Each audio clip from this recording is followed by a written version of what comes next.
যেভাবে লেখা আছে আমি সেভাবেই পড়ছি।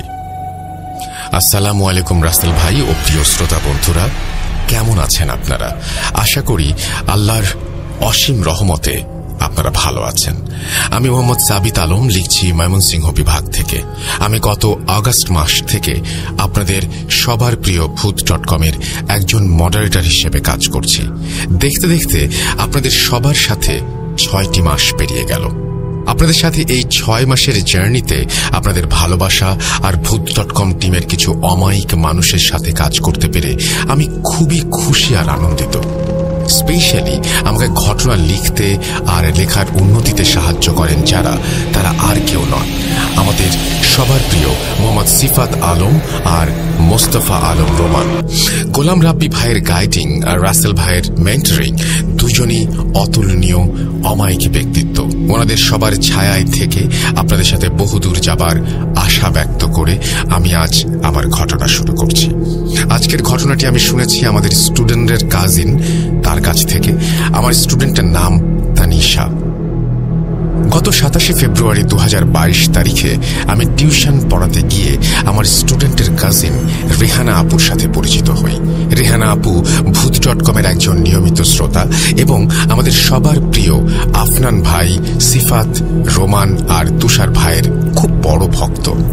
আমার সাথে পরিচিত হয়ে রেহানা আপু তানিশাকে বললেন, কিরে তানিশা, তুই আগে বলবি না তোর টিচার ভূত.com-এর মডারেটর? জানিস না তুই? তানিশা আপুকে বললেন, না, জানতাম না। এরপর তানিশা আপু আমাকে বলেন, ভালো হয়েছে, তোমাকে এখানেই পেয়ে গেছি। আমার কাছে একটা ঘটনা আছে আমার বড় ভাইয়ের, শুনবে?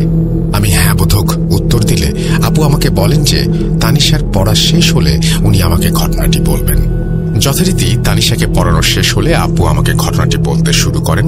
ঘটনাটি আপু আমাকে যেভাবে বলেছেন আমি ঠিক সেভাবেই আপনাদের সামনে উপস্থাপন করছি। আর বানানের ভুল ত্রুটির জন্য রাসেল ভাই ও আপনাদের সবার নিকট ক্ষমা চেয়ে নিচ্ছি। বলছেন রেহানা আপু।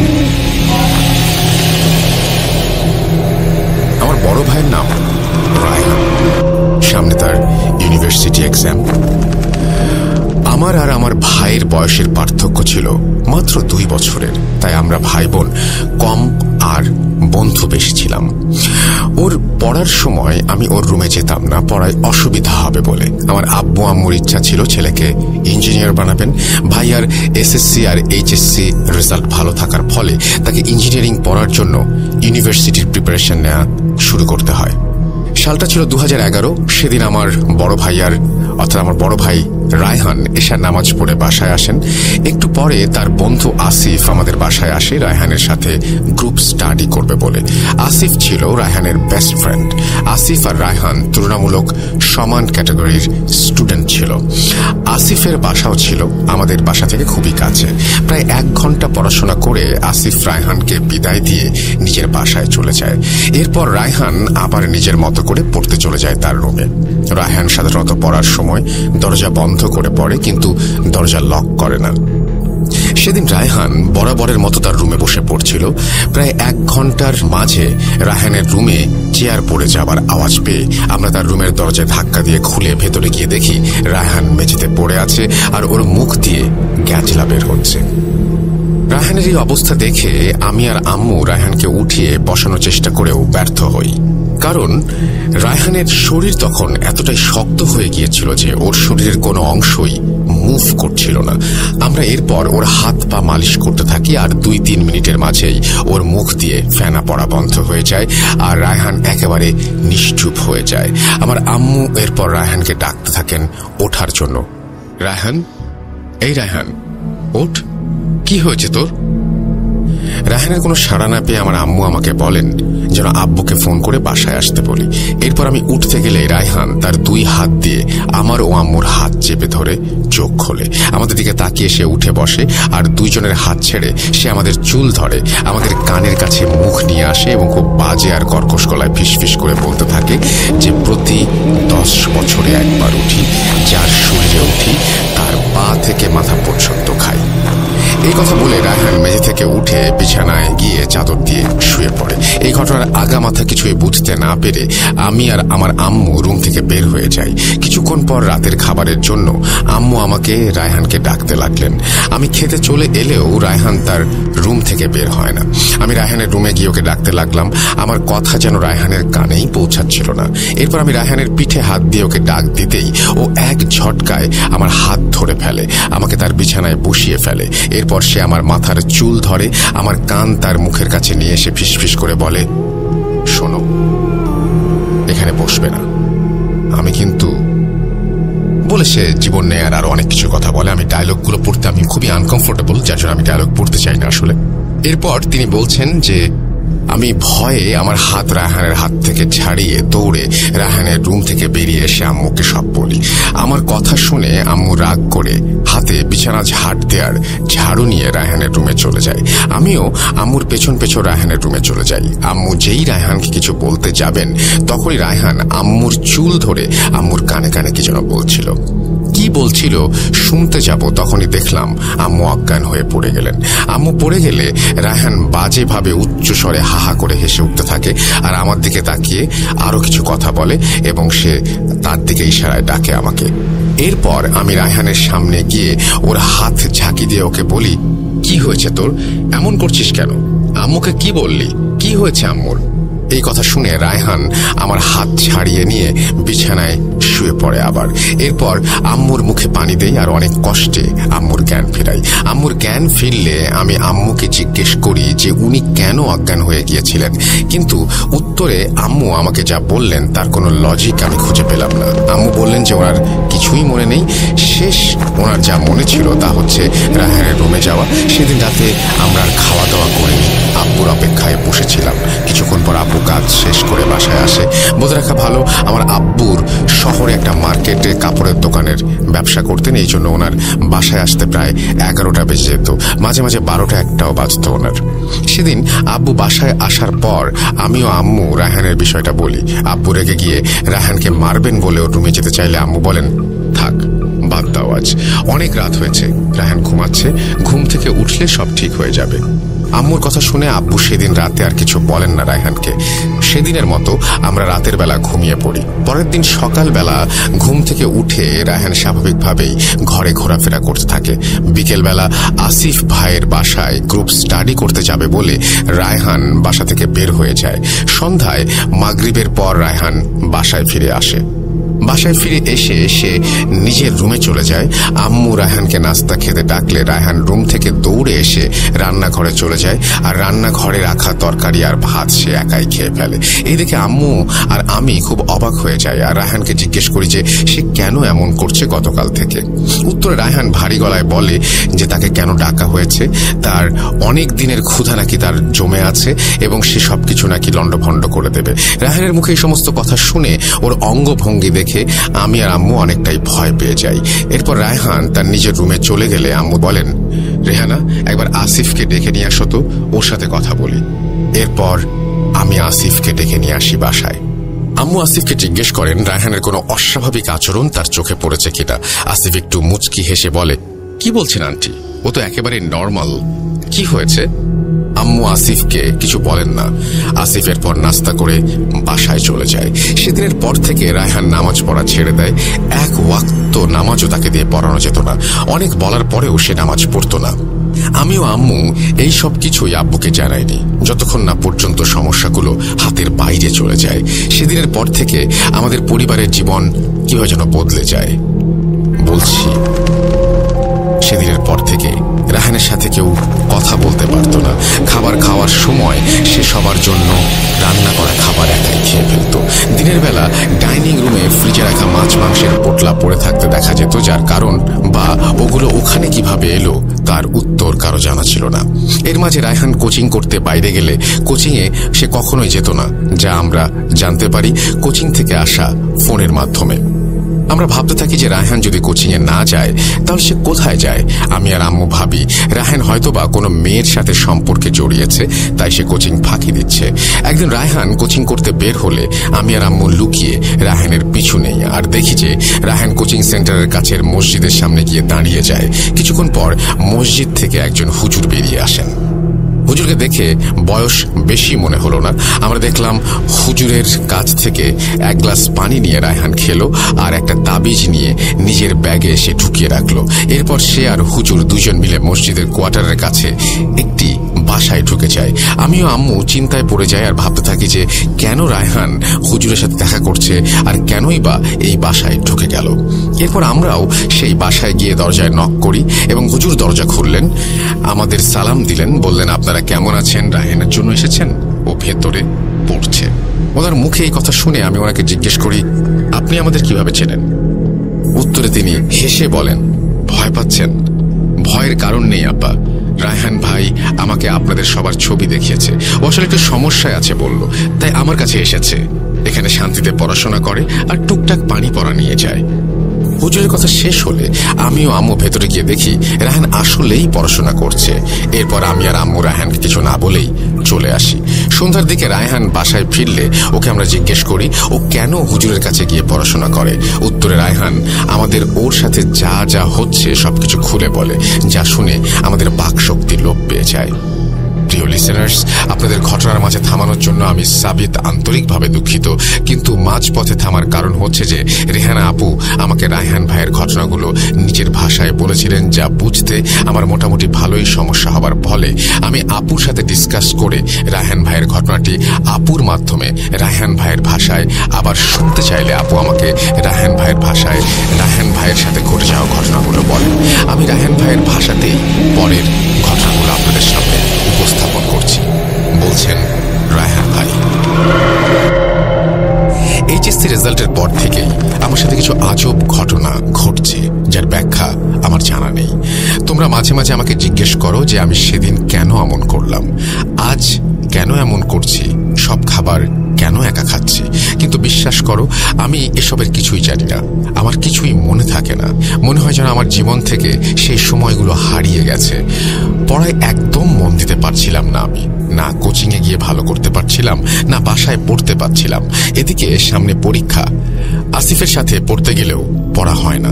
আসিফ আমাকে তার সাথে পড়তে বারণ করে দিয়েছিল। এই যে এত কিছু আমার সাথে হচ্ছে সেগুলো শুরু কবে থেকে জানো? আমি বলছি শুনো। ডেট আর বার আমার মনে নেই। সেদিন কোচিং থেকে ফেরার পথে রাস্তায় এক ভিক্ষুকের সাথে আমার দেখা হয়।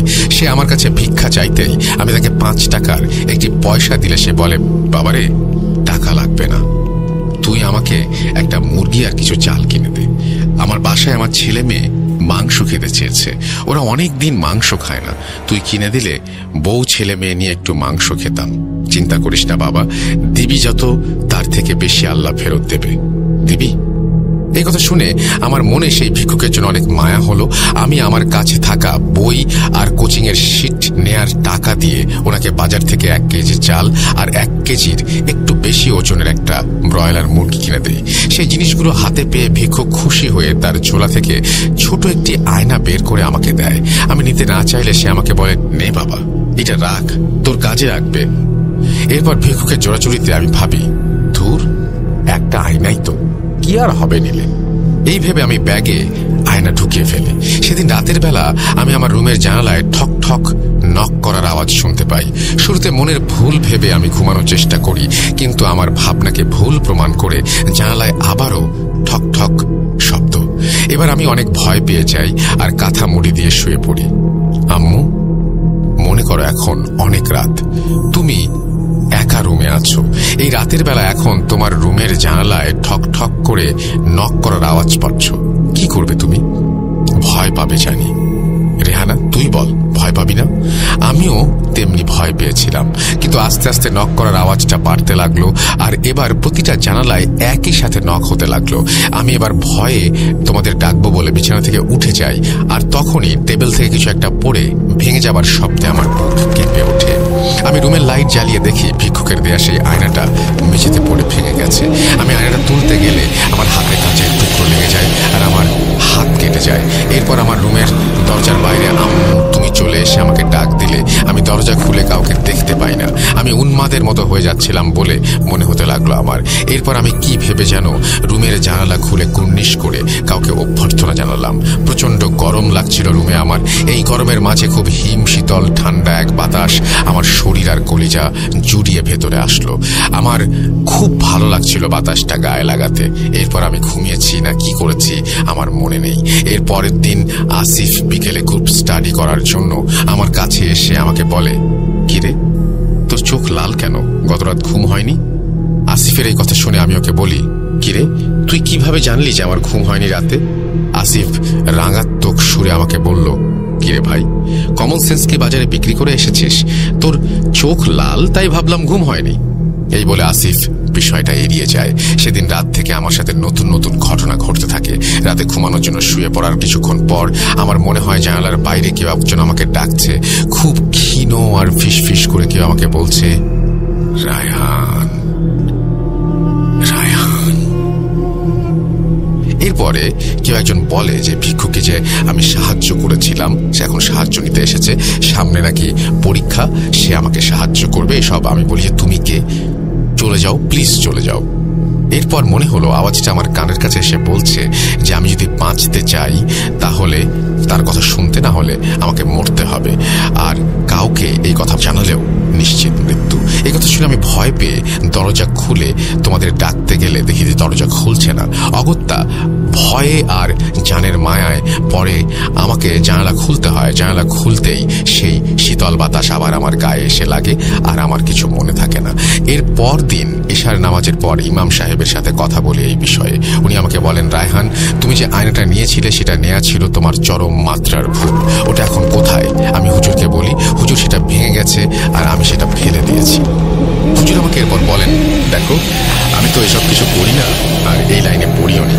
আমাদের মুয়াজ্জিন সাহেব এই সমস্যাগুলো নিয়ে কাজ করেন। উনি এই মাদ্রাসারই ছাত্র ছিলেন, ওনার কাছে যাও। উনি এখানে মুয়াজ্জিনের চাকরি করেন আর তোমার কোচিং এর সামনে মাদ্রাসায় ছাত্রদের পড়ান, ওখানেই ওনাকে পাবে। সেদিন মুয়াজ্জিন সাহেবকে আমি খুঁজে না পেলেও পরের দিন আসরের নামাজের পর তাকে খুঁজে পেয়ে সবকিছু জানাই। উনি আমাকে বলেন, রায়হান ভাই আসলে এটা কি সমস্যা আমাকে বুঝতে হবে। আমি আপনাকে পানি পড়া দিচ্ছি, দেখুন আজ রাতে কিছু হয় কিনা। মুয়াজ্জিন সাহেবের পানি পড়া খেয়ে সেদিন রাতে আর কিছু হয়নি। এরপর আসিফের বাসায় আমি গ্রুপ স্টাডি করতে যাই। আমি খাতায় অঙ্ক করছিলাম, এমন সময় আসিফ রাগ করে আমার চেয়ারে লাথি মারে আর বলে, তুই মুয়াজ্জিন সাহেবের কাছে কেন গিয়েছিলি? কি সমস্যা আমাকে বলতিস?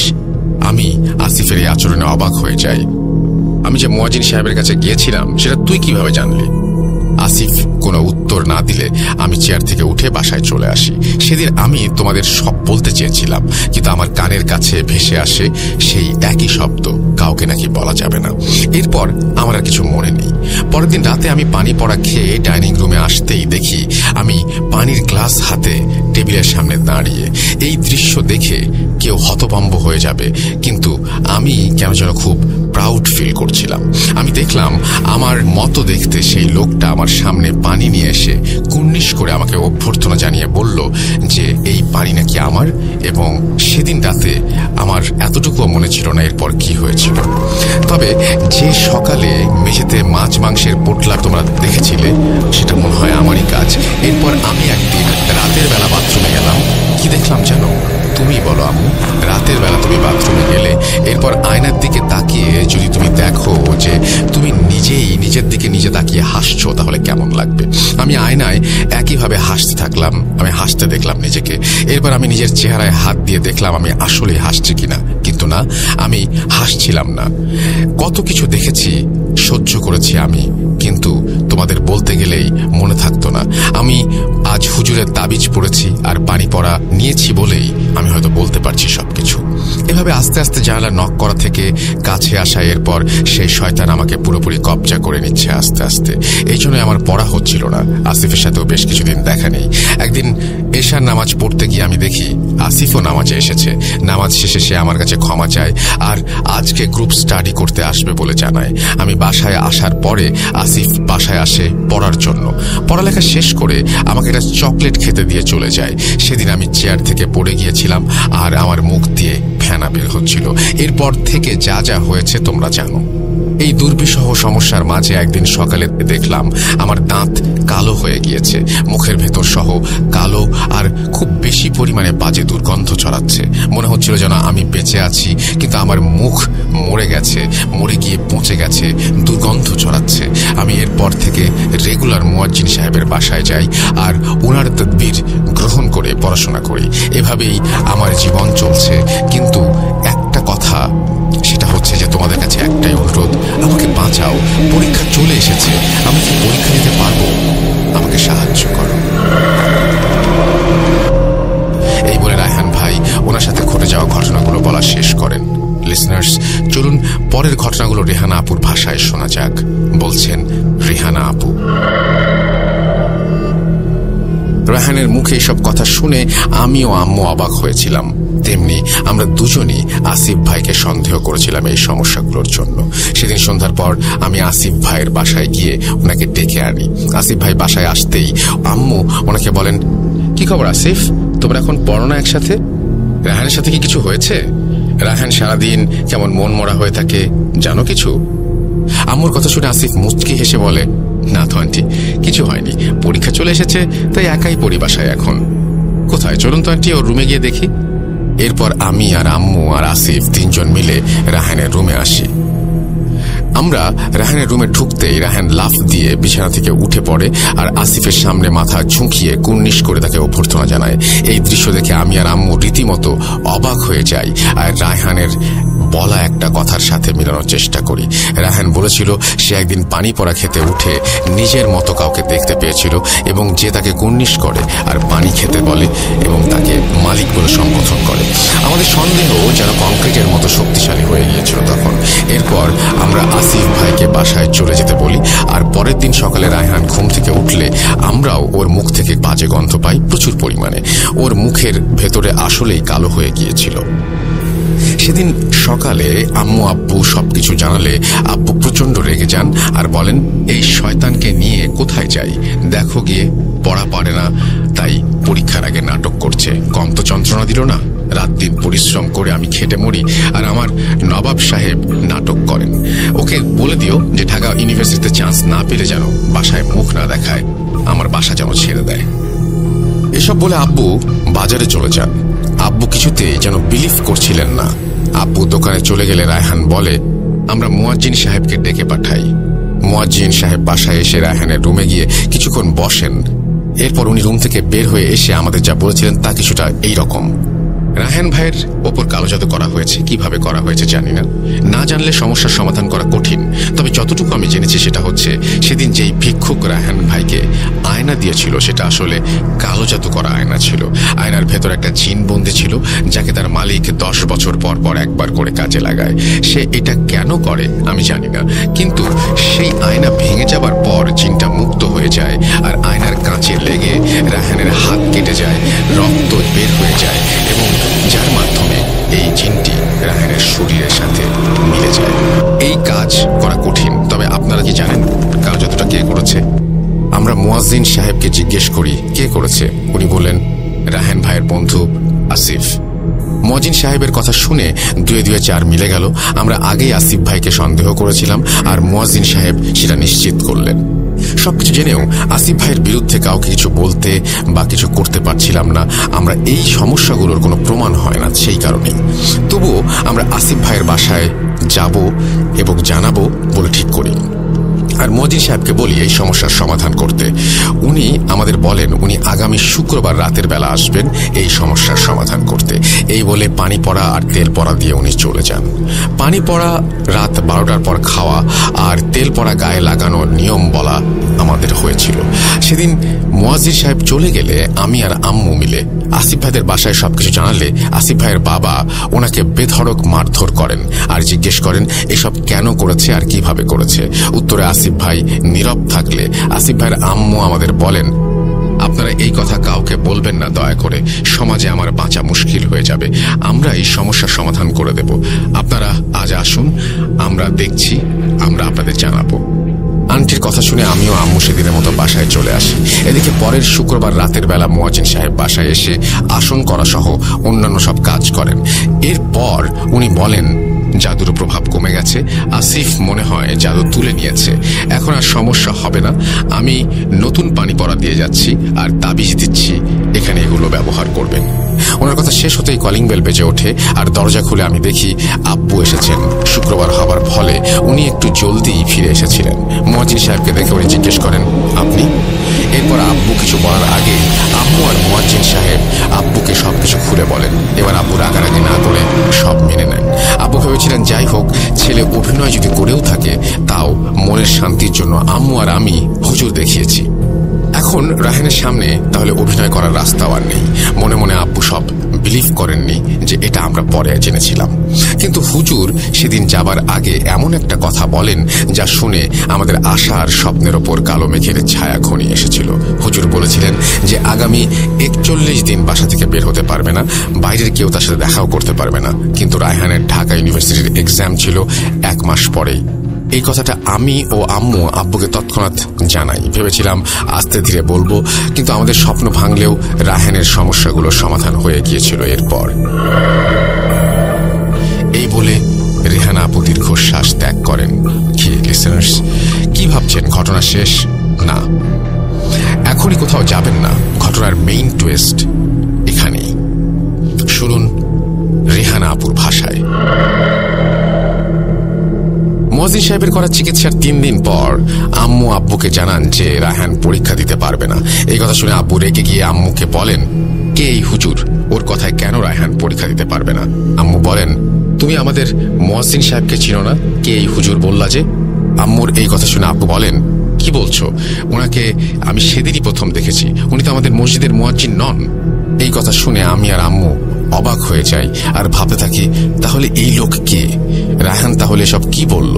এরপর আব্বু আমাদের এলাকার মসজিদে গিয়ে ইমাম সাহেবকে সব খুলে বললে উনি বলেন, না না না না, রায়হান কখনোই আমাদের কাছে এসে ওর সমস্যার কথা বলেনি। ও তো কয়েক মাস হলো নামাজ পড়তে মসজিদেই আসে না, আর আমি নিজেই তো এগুলোর কাজ টুকটাক করে থাকি। আমার আব্বুর কাছ থেকে শিখেছিলাম ইসলাম সম্মত উপায়ে শয়তানের মোকাবেলা করা। এরপর আব্বু হুজুরকে বলেন বিষয়টা একটু দেখতে।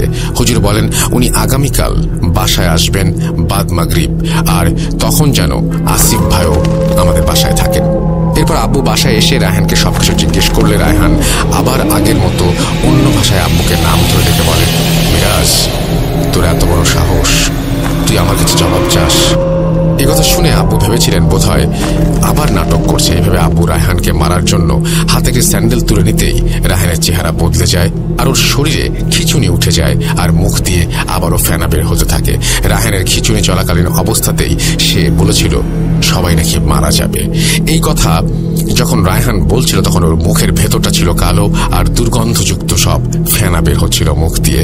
রায়হানের চোখের সাদা অংশটাও কালো কালো হয়ে যাচ্ছিল দেখে মনে হলো আমাদের। এরপর আব্বু বুঝতে পারলেন যে রায়হান আসলে অভিনয় করছে না। সেদিন রাত যেন আমাদের জীবনের সব থেকে বড় রাত ছিল। সারা রাত বাসার বাইরে সাপের মতো হিস হিস আওয়াজ আর দরজার জানালায় ঠক ঠক আওয়াজ বেজেই চলছিল ভোর পর্যন্ত। ভোরের পরে ফজরের নামাজ পড়তে আব্বু মসজিদে যান এবং সেখানে আসিফ ভাইয়ের আব্বুকে পেয়ে যান এবং সবকিছু খুলে বলেন, আর আসিফ ভাইকে বাদ মাগরিব আমাদের বাসায় আসতে বলেন। সত্যি বলতে আসিফ ভাইও যেন কেমন হয়ে গিয়েছিল। উনি নাকি পড়তেন না, খেতেন না, সারাদিন ঘুমাতেন আর রাতে ভয় চিৎকার করে উঠতেন। যাই হোক, সেদিন সন্ধ্যার পর ইমাম সাহেব হুজুর আমাদের বাসায় আসেন আসিফ ভাইকে নিয়ে। ওনার আম্মু সেদিন আমাদের বাসায় এসেছিলেন। আমরা শুরুতে গতকাল রায়হানের খিঁচুনি ওঠা, মুখ দিয়ে গ্যাজলা বের হওয়া সবকিছু জানাই। সব শুনে হুজুর ওনাকে রায়হানের রুমে নিয়ে যেতে বলেন। রুমে গিয়ে হুজুর বিছানায় বসেন আর পাশে আসিফকে বসিয়ে রায়হানকে বসান। উনি আসিফ ভাইয়ের মাথায় হাত বুলিয়ে বলেন, বাবারে, তুমি পরিস্থিতির শিকার, তোমার কোনো দোষ নেই, কিন্তু তোমার ওপরও কালো ছায়াটা এসেছে। তোমারটা আমি দেখব, কিন্তু আগে আসল সমস্যাটা দেখি। হুজুরের মুখে এই কথা শুনে আমি, আম্মু, আব্বু সবাই অবাক হয়ে যাই। এই ভেবেছে এতদিন আমরা জানতাম সবকিছুর মূলে আসিফ ভাই, কিন্তু হুজুর বলছেন আসিফ ভাই পরিস্থিতির শিকার, উনি নির্দোষ। তাহলে আসল ঘটনাটা কি? আমরা হুজুরকে আসল ঘটনা কি জিজ্ঞেস করতে উনি মুচকে এসে বলেন, সবুর করুন একটু। এই বলে উনি রায়হানের হাতে কনিষ্ঠ আঙুল চেপে ধরেন। রায়হান, তুমি এই কাজ কেন করলা? রায়হান কিছুক্ষণ জবাই করা মুরগির মতো কাঁপতে থাকে, আর হঠাৎ থেমে ভারী আওয়াজে বলতে লাগলো, আমি রায়হান না, কিন্তু রায়হান কেন এসব করছে আমি জানি। আমি বলবো, কিন্তু আমি ওকে নিয়েও যাব। এই কথা শুনে হুজুর রায়হানকে ওনার ব্যাগ থেকে একটা বাঁশের বেত বের করে পাড়ি দিলেন। এরপর রায়হানের ভেতর থাকা জিন যা বলেছিল তা কিছুটা এমন। রায়হান নিজের ওপর নিজেই কালো জাদু করেছে, কারণ পড়াশোনা আজ অব্দি যত রেজাল্ট ও বাসায় দেখেছে সব ভুয়া। এসএসসি এইচএসসির মার্কশিট নাকি সে দোকান থেকে বানিয়ে এনে আমাদের দেখিয়েছিল। সে পড়াশোনা করতে চাইতো না। এদিকে আব্বু ইচ্ছা ছিল ওকে ইউনিভার্সিটিতে ভর্তি করবে, কিন্তু ঢাকা ইউনিভার্সিটিতে এক্সাম দেওয়ার জন্য যে ন্যূনতম রেজাল্ট প্রয়োজন সেটা নাকি ওর ছিল না। এদিকে পরীক্ষা দিতে গেলে আব্বু ওকে সাথে নিয়ে যাবে, তাই যদি সবাই জেনে যায় রায়হান মিথ্যা বলে আসছে কয়েক বছর ধরে, ও কি করবে এই ভেবে কালো জাদুর আশ্রয় নেয় যেন পরীক্ষা দিতে না হয় আর পড়তে না হয়। আব্বুর পড়াশোনা চাপিয়ে দেওয়ার ফলে নাকি সে আজ এই অবস্থায় এসেছে, এতটা নিচে নেমেছে। সে ওই ভিক্ষুককে আসলেই বাজার করে দিয়েছিল, কিন্তু সেই ভিক্ষুক তাকে কোনো আয়নায় নাকি দেয় নাই। আর যে হুজুর মুয়াজ্জিন বলে আছে উনি নাকি আসলে সেই কালো জাদু করেছিলেন। সেই আয়নাটা নাকি উনিই রায়হানকে দিয়েছিলেন। রায়হান আর হুজুর মিলে খুব সুন্দর একটা নাটক সাজিয়েছিল আসিফকে দিয়ে। তারা আসিফের ওপর কালো জাদু যেন আসিফ এলেই রায়হানের সমস্যা হয়, আসিফকে দিয়ে অস্বাভাবিক কথাবার্তা বলাতো তারা, এবং কালো জাদুর মাধ্যমে যেন সবটাই আসিফের দোষ বলে মনে হয়। প্রকৃত অর্থে আসিফ নির্দোষ। এই সব কিছুর কারণেই যেন রেজাল্টের সত্যতা কখনোই আমাদের সামনে না আসে, রায়হানের পড়ালেখা করতে না হয় সেজন্য। কিন্তু এই কালো জাদুর মাঝে নাকি নিজের একটা খেলা আছে। সে আসলে এই যে জিনকে পাঠিয়েছে তাকে 10 বছর পর পর আহ্বান করা হয়, তাকে কিছু একটা দেয়ার প্রতিজ্ঞা করতে হয়, এবং কাজ হাসিল করার পরে 10 বছর পরে এই জিন একটা মানব শরীরে আবদার করেছিল কালো জাদুকরের কাছে, আর রায়হানের মাধ্যমে সেই সুযোগ পেয়ে যায়। জিনটা ইতোমধ্যেই রায়হানের শরীরের ভেতরে নাকি অনেক ক্ষতি করে ফেলেছে। এই সব কিছু জেনে উপস্থিত সবাই স্তব্ধ হয়ে যায়। এমন ঘটনা কেউ আগে শুনেছে আর না কোনোদিন হয়েছে এরকম কিছু আমরা স্বপ্নেও কল্পনা করি। এরপর ইমাম সাহেব হুজুরকে বলেন, আমার কিছু করার নেই, এই জিন তার কাজ করে ফেলেছে, রায়হানের মৃত্যু নিশ্চিত। ওই কবিরাজকেও আর খুঁজে পাবেন না, কারণ এই শয়তান জিনের মাধ্যমে সে জেনে গেছে যে তার মুখোশ উন্মোচিত হয়েছে। সে কোনো মাদ্রাসার টিচারও নয়, সে একজন ধোঁকাবাজ। রায়হানের সরলতার সুযোগ নিয়ে সে ওকে বিপদে ফেলে ওর স্বার্থ হাসিল করেছে। এই জিন যদি রায়হানকে ছেড়ে না যায় তাহলে ও বাঁচবে না। রায়হান ওর পাপের শাস্তি পেয়েছে, ওর কলিজা পচে গেছে, তাই গতকাল রাতে ওর মুখ থেকে কালো গাছলা বেরিয়েছিল। হুজুরের কথা শুনতে শুনতে আমরা দেখলাম রায়হান বিছানায় পড়ে গেল। হুজুর বলেন যে রায়হানের ভেতর যে জিনটা সে নাকি নিজের কাজ শেষ করেছে। এরপর হুজুর আসিফ ভাইকে দেখেন এবং বলেন, এই ছেলের সমস্যা এখন কেটে যাবে, ওকে আপনারা নিয়ে যান। এই বলে আসিফ ভাইকে তাবিজ আর পানি পড়া দিয়ে বাসায় পাঠিয়ে দেন। হুজুর নিজেও চলে যান। যাবার আগে আমাদেরও পানি পড়া আর তাবিজ দিয়ে যান উনি। হুজুর যাবার পর রায়হানের জ্ঞান ফিরলে রায়হান সবকিছু স্বীকার করে আর আমাদের কাছে ক্ষমা চায়। এরপর 3 মাস কেটে যায়। রায়হান ধীরে ধীরে মৃত্যুর দিকে এগোতে থাকে। ডাক্তার দেখানো হয়েছে অনেক, কিন্তু ও আর বাঁচেনি। 3 মাস পর কোনো একদিন সে আমাদের সবাইকে ছেড়ে চলে যায়। তারিখটা আমি বলবো না, আমি চাই এই তারিখ আমার জীবনে আর না আসুক। এর কয়েক বছর পরে নাকি আসিফ ভাইও কেমন পাগল পাগল হয়ে গিয়েছিল। ক্ষুধা লাগলে খেত না, খাবার চাইতো না, বাজার বা দোকানে গেলে ফ্যাল ফ্যাল করে তাকিয়ে থাকতো দোকানদারের দিকে, কিন্তু কিছু চাইতো না। আমরাও আমার ভাইয়ের করুণ স্মৃতি নিয়ে সেই বাসায় আর সেই শহরে থাকতে পারিনি। 2013 সালে আমরা সবাই অন্যত্র শিফট করি। ঘটনা তো শেষ সাবিত, কিন্তু আমি তোমার মাধ্যমে সবাইকে একটা মেসেজ দিতে চাই। এই ঘটনাটি শুধু কোনো প্যারানরমাল ঘটনা নয়, এটি একটি শিক্ষণীয় ঘটনাও বটে। অনেক মা বাবা তাদের ছেলে মেয়েদের জোর করেন পড়াশোনা করে নির্দিষ্ট কোনো সাবজেক্ট বা ইউনিভার্সিটি চুজ করার জন্য। কেউ চিন্তা করেন না যে তাদের উপর দিয়ে কি প্রেশার যায়। ওরাও মানুষ, ওদের কিছু হয়ে গেলে লাইফে আমাদের দেশের কি হবে। তাদের মধ্যে আমাদের একজন ভাই, তার কষ্টটা আমি বুঝি। এই ঘটনা যদি সকল মা বাবা শুনতে পেতেন, যদি একজনও শুনে থাকেন, তাহলে তার নিকট নিবেদন যে খুব বেশি প্রেশার দেবার আগে একবার সেই মানুষটিকে নিয়েও ভাববেন। আমার ভাইয়ের জন্য সকলে দোয়া করবেন যেন আল্লাহ তাকে মাফ করেন ভুলের জন্য। এই বলে রেহানা আপু তার ঘটনা শেষ করেন। কেমন লাগলো আপনাদের সেটা বিচার আপনারাই করবেন। লেখার ও গোছানোর ভুল ত্রুটির জন্য রাসেল ভাই এবং সকলের কাছে ক্ষমা চেয়ে নিচ্ছি। আবারও নতুন কোনো সপ্তাহে নতুন কোনো এপিসোড, নতুন কোনো ঘটনা নিয়ে হাজির হবার ইচ্ছা পোষণ করছি। সবার সুস্থতা কামনা করে সাবিত বিদায় নিচ্ছি। আসসালামু আলাইকুম। এই ছিল সাবিতের ঘটনা। আশা করছি আপনাদের ভালো লেগেছে। যদি ভালো লাগে অবশ্যই আমাদের জানাবেন। আমাদের ইমেল অ্যাড্রেস হচ্ছে russell.booth.com@gmail.com। আপনার নাম, ঠিকানা এবং ফোন নাম্বার সহ আপনার জীবনে ঘটে যাওয়া ঘটনা আমাদের পাঠিয়ে দিন। ঘটনা শুরুতে অবশ্যই উল্লেখ করুন যে ঘটনাটা আপনি স্টুডিওতে এসে শেয়ার করতে চান, নাকি আপনি চান আপনার ঘটনা আমরা পড়ে শোনাই। দেশের বাইরে যারা রয়েছেন তারা অবশ্যই অডিও ক্লিপ পাঠাতে পারেন বা লিখেও পাঠাতে পারেন।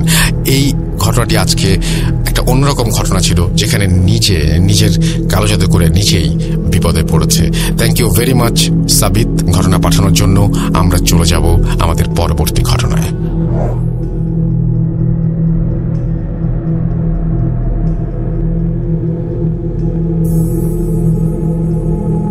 যেভাবে লেখা আছে আমি সেভাবেই পড়ছি। নাম মিম, ছদ্মনাম, ঠিকানা গোপালগঞ্জ জেলা, কাশিয়ানী উপজেলা। এরপরে তিনি তার ফোন নাম্বার শেয়ার করেছেন, তারপরে লিখেছেন ঘটনাটি পড়ে শোনাবেন প্লিজ। আসসালামু আলাইকুম রাসেল ভাই, আপনি কেমন আছেন জিজ্ঞেস করব না, কারণ আমি জানি আপনি সবসময় ভালোর দলে, যদিও ভালো রাখার মালিক আল্লাহ। দোয়া করি আল্লাহ যেন আপনাকে এবং আপনার সকল লিসেনারকে সহি সালামতে রাখে। আমার সাথে এবং আমার পরিবারের সাথে ঘটে যাওয়া নির্মম কিছু সত্য ঘটনা আপনাদের সাথে শেয়ার করতে চাই। কিছু কারণে আমি ছদ্মনাম ব্যবহার করছি। আমার নাম মিম। সময়টা তখন 2008 সাল। আমি গোপালগঞ্জ জেলার কাশিয়ানী উপজেলার কোনো একটি গ্রামে মামার বাসা থেকে লেখাপড়া করতাম। তখন আমি ক্লাস 9-এ পড়ি। সেই সময় কোনো একদিন জানতে পারলাম আমার কাজিনের সাথে আমার বিয়ে ঠিক হয়েছে। বাবা প্রথমে রাজি না থাকলেও হঠাৎ করে রাজি হয়ে যান। আমার কাজিনের পুরো ফ্যামিলি তখন ঢাকায় থাকতো। যদি আমার চাচার কথা বলতে চাই, তিনি অনেক টাকা পয়সার মালিক এবং খুবই ভালো মানুষ ছিলেন। কখনো অন্যায়কে প্রশ্রয় দিতেন না। তার বাবা, অন্যান্য চাচারা এবং দাদুর সাথে সম্পর্ক ছিল খুবই ভালো। শুনেছিলাম ওই চাচার ওয়াইফ একবার দাদুর সাথে খুব খারাপ ব্যবহার করেছিলেন। তখন চাচা চাচিকে তার ঘর থেকে বের করে দিয়েছিলেন। যাই হোক, চাচার ছিল 2 ছেলে 1 মেয়ে। ছোট ছেলের সাথে আমার বিয়ের কথা হয়েছিল। আমার চাচা আমার জন্য একটি মোবাইল ফোন নিয়ে আসে তার ছোট ছেলের সাথে কথা বলিয়ে দেওয়ার জন্য। যেহেতু আমাদের দেখা কখনো হয়নি, বিয়ের আগে যখন আমি অনেক ছোট ছিলাম তখন একবার দেখা হয়েছিল গ্রীষ্মের ছুটিতে। চাচা আমাকে বেড়াতে নিয়ে গিয়েছিলেন ঢাকায়। প্রথমে আমার ফিয়ন্সেকে আমার ভালো না লাগলেও আস্তে আস্তে তার সাথে ফোনে কথা বলতে বলতে এক পর্যায়ে তাকে ভালো লাগতে শুরু করে। ফ্যামিলির সবাই রাজি ছিল এবং সে যথেষ্ট হ্যান্ডসাম ছিল। লেখাপড়া বাদ দিয়ে যতটুকু সময় পেতাম রাত তার সাথে কথা বলতাম। আমার একটু সমস্যা হতো, কারণ আমার মামা ছিল প্রচন্ড রাগী। সবাই মামাকে ভয় পেত, আমিও মামাকে অনেক ভয় পেতাম। তাই আমি রাতে কথা বলতে চাইতাম না, কিন্তু আমার ফিয়ন্সে রাতেই বেশি কথা বলতে চাইতো আমার সাথে।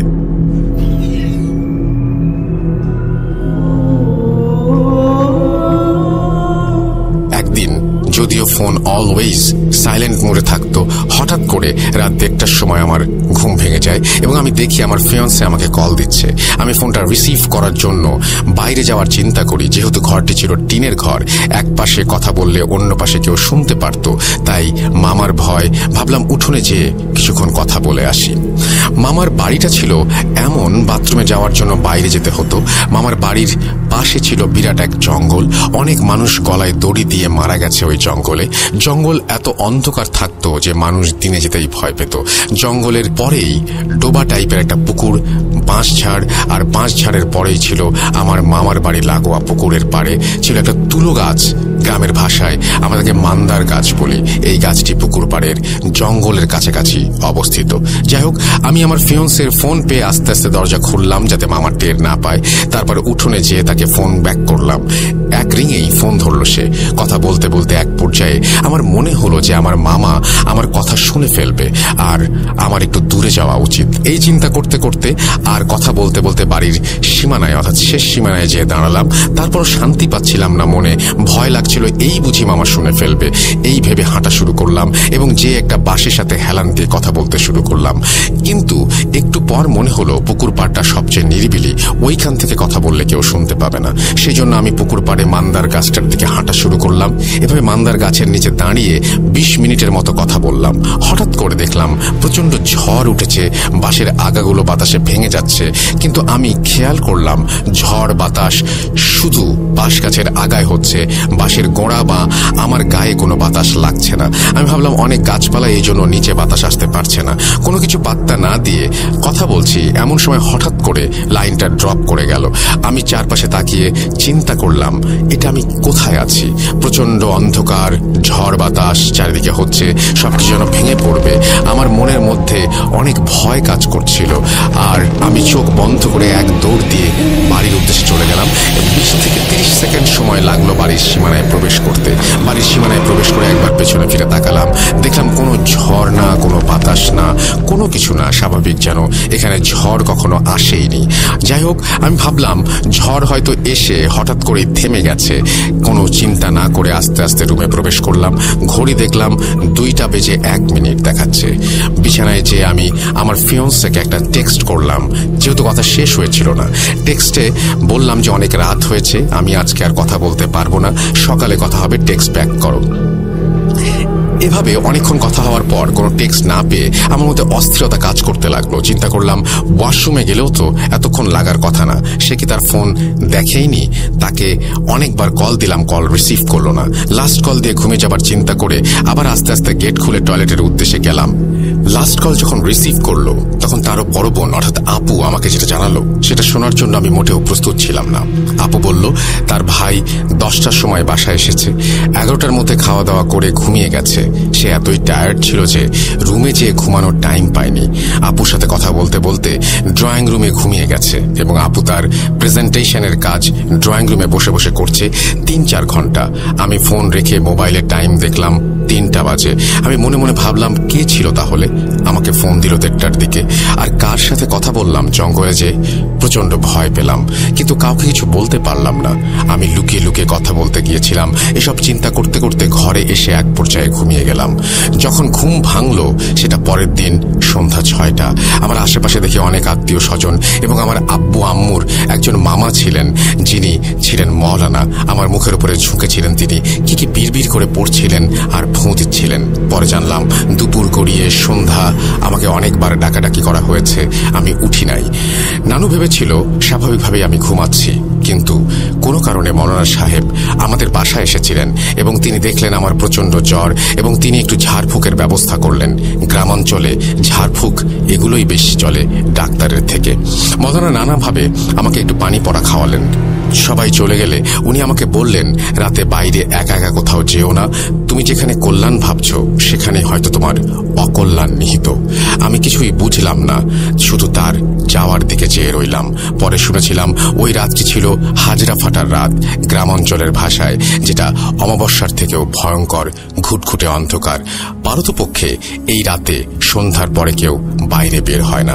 এরপর থেকে আমার আর কোনো সমস্যা হয়নি, সব ঠিকঠাক চলছিল। কি ভেবেছেন এখানে ঘটনা শেষ? এটা তো সমস্যার শুরু মাত্র।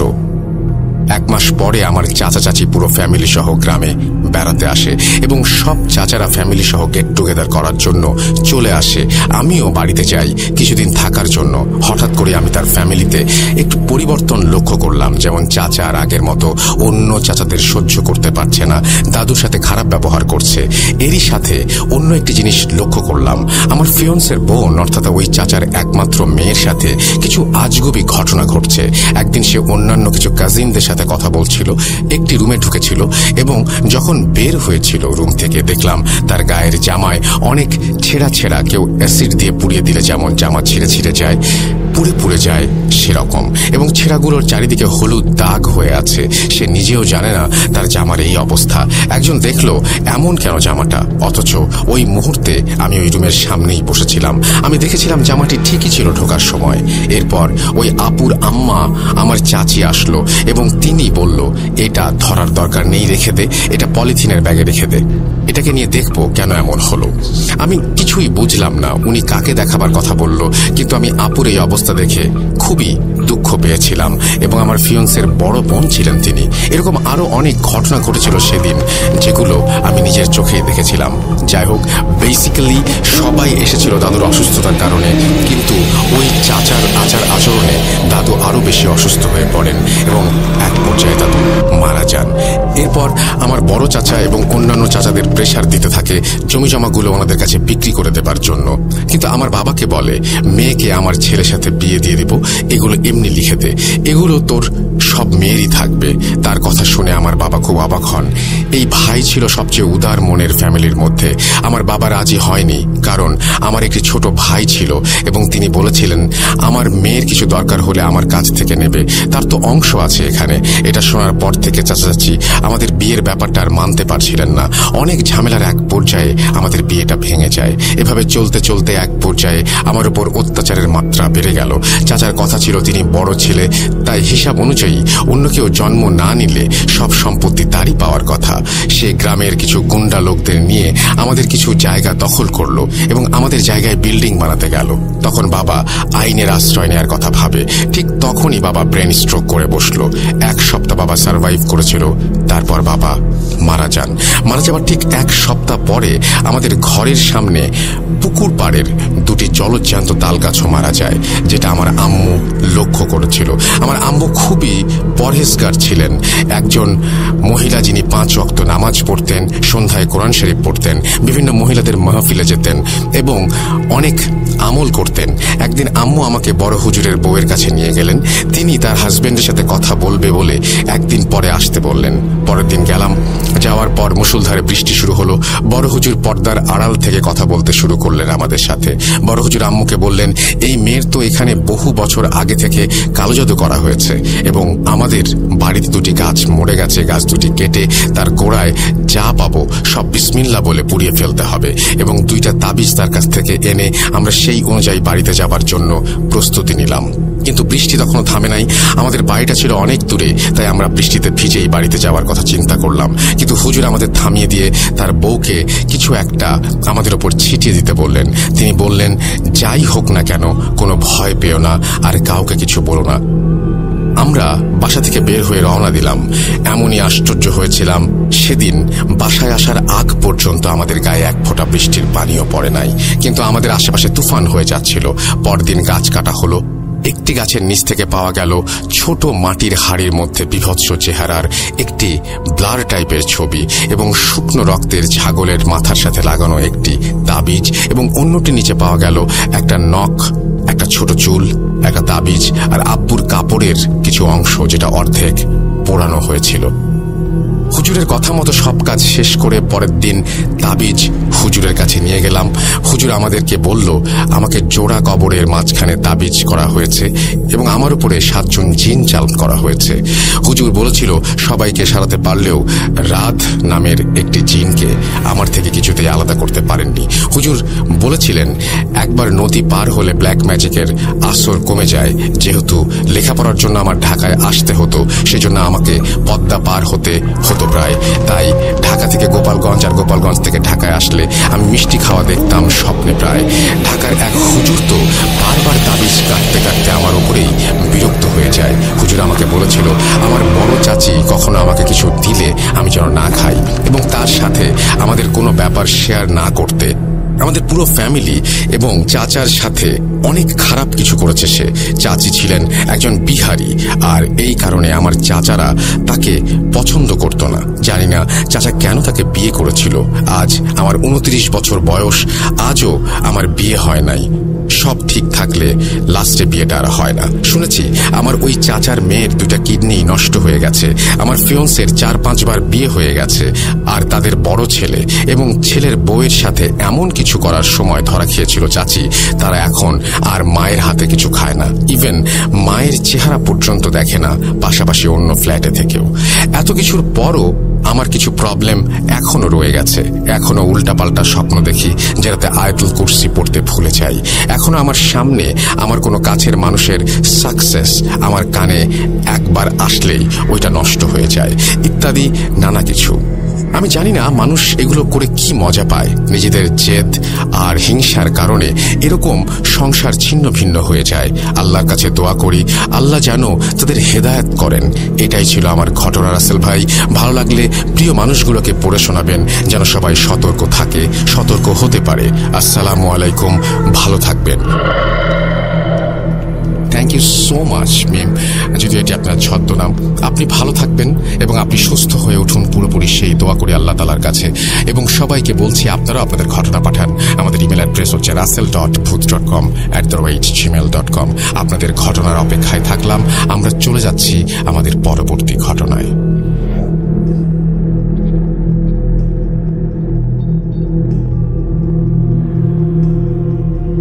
আপনাদের সবাইকে আরো একবার স্বাগত জানাচ্ছি আমাদের রবিবারের স্পেশাল এপিসোডে। এবং এই এপিসোড আপনারা জানেন শুধুমাত্র প্রিমিয়াম সাবস্ক্রাইবারদের জন্য। এবং আপনাদের আরো একবার ধন্যবাদ জানাই কষ্ট করে প্রতি রবিবার এভাবে হাজির হয়ে যাওয়ার জন্য। আমি আজকেও আপনাদের জন্য একটা ইমেল নিয়ে এসেছি, যে ইমেলটি আমি এখন পড়ে শোনাবো। আপনারা অনেকেই কমেন্ট করছেন, অনেকেই আমাদের সঙ্গে আছেন। থ্যাংক ইউ ভেরি মাচ আমাদের সঙ্গে এভাবে থাকার জন্য, প্রতি সপ্তাহে এভাবে হাজির হয়ে যাওয়ার জন্য। যেভাবে লেখা আছে আমি সেভাবেই পড়ছি। প্রিয় রাসেল ভাই, আমার নামটা একটু হাইট রাখবেন প্লিজ, কারণটা আমি লাস্টে বলবো। আমার নাম আমি 2010 থেকে আপনার সাথে আছি। আপনি সব সময় ভালো থাকেন, তাই আর জিজ্ঞেস করলাম না। বেশি কথা না বাড়িয়ে আমি ঘটনায় চলে যাচ্ছি। ঘটনাটি একটু বড়, আশা করি আপনার ভালো লাগবে। মূলত ঘটনার শুরু কোথায় তা আমি আজও জানি না, তবে যেখান থেকে আমি জানি সেটা জানাচ্ছি। ঘটনাটি আমার এবং আমার নানুর পরিবারের সাথে ঘটা। আমার জন্ম 1999 সালে। বড় আপু এবং আম্মুর কাছে শোনা যে আমি ছোটবেলায় একা একাই খেলা করতাম, আর এভাবে খেলতাম যেন আমার সাথে একজন খেলছে। যখন একটু বড় হয়ে বোঝা শিখি, তখন আম্মুর কাছে আম্মুর দাদার ব্যাপারে কিছু শুনি। ঘটনা 1।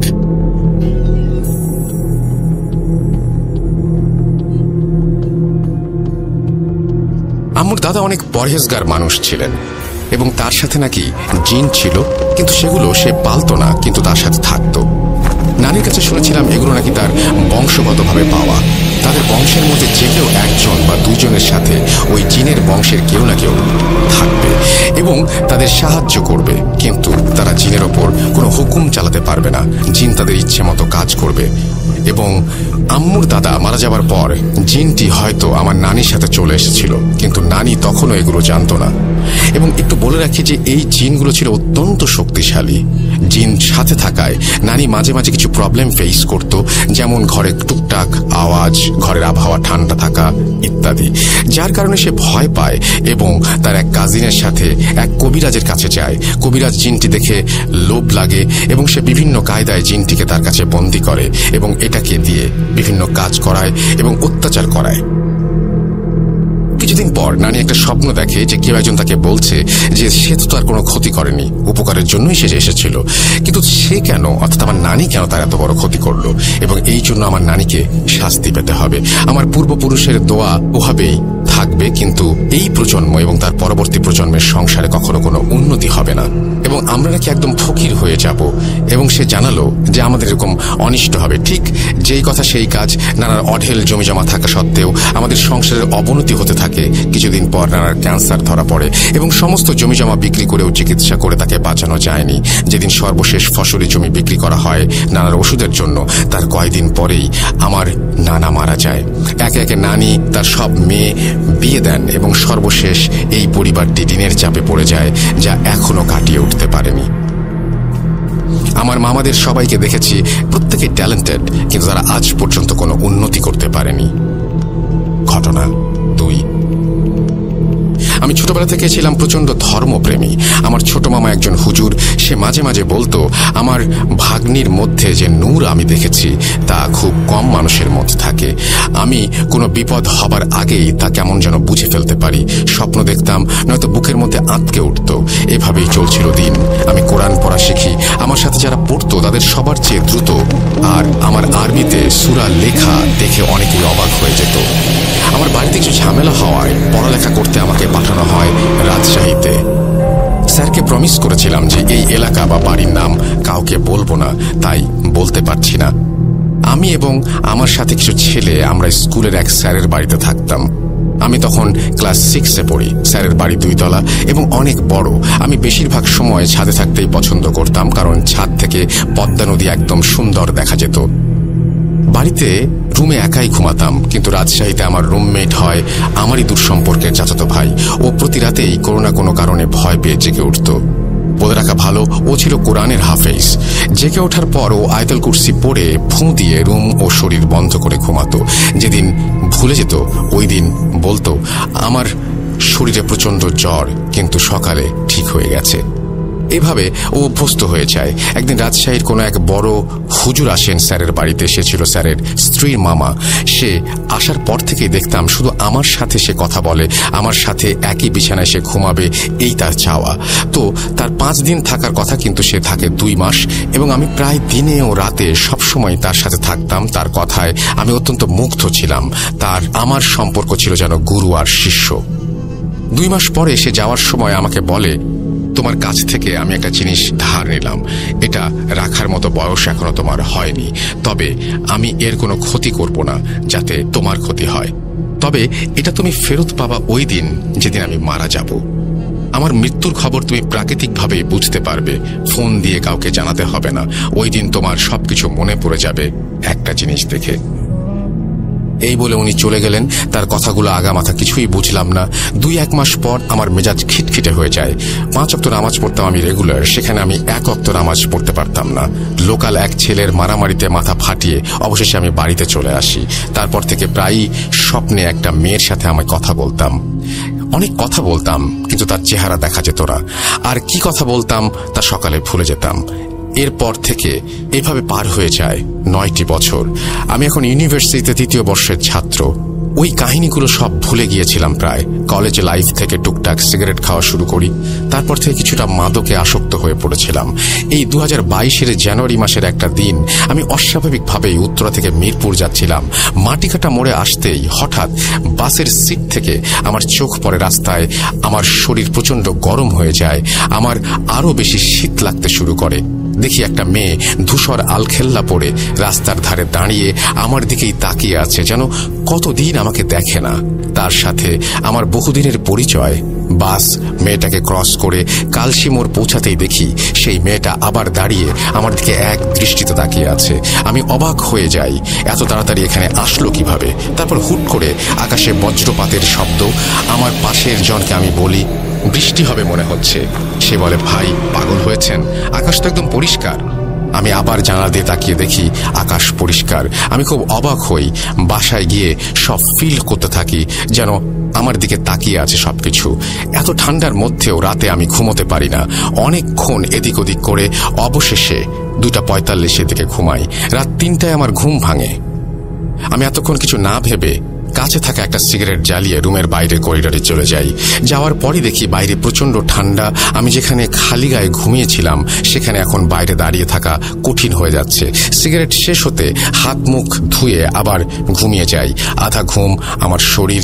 হঠাৎ শরীরে একটা অদ্ভুত অনুভূতি সৃষ্টি হয়। আমি ফিল করি আমার দিকে কেউ অপলক দৃষ্টিতে তাকিয়ে আছে। চোখ খুলতেই দেখি একটা কালো ধোয়ার কুণ্ডলি পাকানো একটি কুকুর বসা, যার চোখ দুটি লাল এবং আমার দিকেই তাকিয়ে আছে। আমি সচরাচর এসব জিনিসে ভয় পাই না, কারণ ছোট থেকে এগুলো দেখে অভ্যস্ত। তবুও কেন জানি না তখন ভয় লাগতে শুরু করে। ওই লাল চোখ দুটো দেখে আমি উঠতে গিয়ে দেখি আমি আর নড়তে পারছি না। বুঝলাম বোবায় ধরেছে। শুনেছি এইসব জিনিস দেখে ভয় পেলে নাকি এরা আরো ভয় দেখায়। তাই আমি মুখ দিয়ে যতটুকু আওয়াজ করা যায় করেছি। হঠাৎ একটা শীতল হাত আমার শরীরে কেউ রাখে। সাথে সাথে আমার শরীর ছেড়ে দেয়। আমি লাফ দিয়ে উঠে বসি। দেখি কুকুরটা এখনো আছে। এবং রাগী চোখে দাঁত বের করে এখনই লাফ দেবে আমার উপরে, এরকম একটা অবস্থা। আমি ভয়ে পেছনে ঘুরে একজনকে জড়িয়ে ধরি। চোখ আমার বন্ধ, হঠাৎ আজানের শব্দ কানে আসে। আমি চোখ খুলে তাকিয়ে দেখি আমি যাকে জড়িয়ে ধরেছিলাম সেখানে কেউ ছিল না। আর কুকুরটা দেখে ভয় পাচ্ছিলাম। আস্তে আস্তে আমার রুমের দেয়ালের সাথে সেই কুকুরটা মিশে গেল। তখন আমার মনে হলো আমি তো রুমে একাই, তাহলে গায়ে হাত রাখলো কে? আর ভয়ে আমি জড়িয়ে ধরলাম বা কাকে? আমি সকালে আম্মুকে সব জানাই। সাথে সাথে আমার রাজশাহীর সব ঘটনা মনে পড়ে যায়। তাহলে কি হুজুর মারা গিয়েছেন? ওখানকার কারো সাথে যোগাযোগ না থাকায় আমি এখনো জানি না রাসেল ভাই। আম্মু বলল যে সে বড় হুজুর ফোন দিচ্ছে। আমি মানা করলাম, বললাম যে মা নানুর সাথে যা হয়েছিল তা আমার সাথে হোক, আমি তা চাই না। রাসেল ভাই, আমি ছোট্ট একটা জব করতাম, এই ফেব্রুয়ারিতে আমার প্রমোশন হয়ে যায়। আলহামদুলিল্লাহ, আমিও আস্তে আস্তে পরিবর্তিত হতে শুরু করেছি। সকল মাদকদ্রব্য ত্যাগ করি আমি নিজে থেকে। এখন টুকটাক সিগারেট খাওয়া হয়, এছাড়াও ছেড়ে দেব, এটা শুধু সময়ের ব্যাপার। আমার মনে হচ্ছে আমি যেন আসল আমিকে ফিরে পেয়েছি। এতদিন অন্য কেউ ছিলাম। নামাজটা আবার রেগুলার করার চেষ্টা চলছে। এখন আমার মনের এমন পরিবর্তন দেখে সবাই অবাক। আর বেশি বড় করব না, আমার জন্য দোয়া করবেন। আর ঘটনাটি ভালো লাগলে পড়ে শোনাবেন। ভূত.com আমার অনেক প্রিয় একটি প্রোগ্রাম। আমি যেখানেই যাই ঘটনা কালেক্ট করি ইচ্ছে করে। আমিও একদিন আপনার ভাইয়ের মতো স্টোরি নিয়ে আসবো। ভূত.com এর জন্য রইল অনেক অনেক শুভকামনা। গুছিয়ে লিখতে পারিনি বলে ভুল হলে ক্ষমা করবেন। নাম পরিচয় গোপন রাখলাম, এতে আমার পরিবারের উপর সমস্যা হতে পারে। খোদা হাফেজ বলে তিনি তার নামটা অবশ্য শেয়ার করেছেন। থ্যাংক ইউ ভেরি মাচ আপনাকে। এই রবিবারে স্পেশাল এপিসোডে আপনার ঘটনা দিয়ে শুরু হলো আপনার যাত্রা ভূত.com এর সাথে। আশা করছি আপনার কাছ থেকে আরো অনেক অনেক ঘটনা পাবো। যারা এতক্ষণ আমাদের শুনছিলেন তাদেরকে অনেক ধন্যবাদ। আপনারা সবাই ভালো থাকুন, সুস্থ থাকুন, মোস্ট ইম্পর্টেন্টলি ভূত.com এর সাথে থাকুন। আল্লাহ হাফেজ।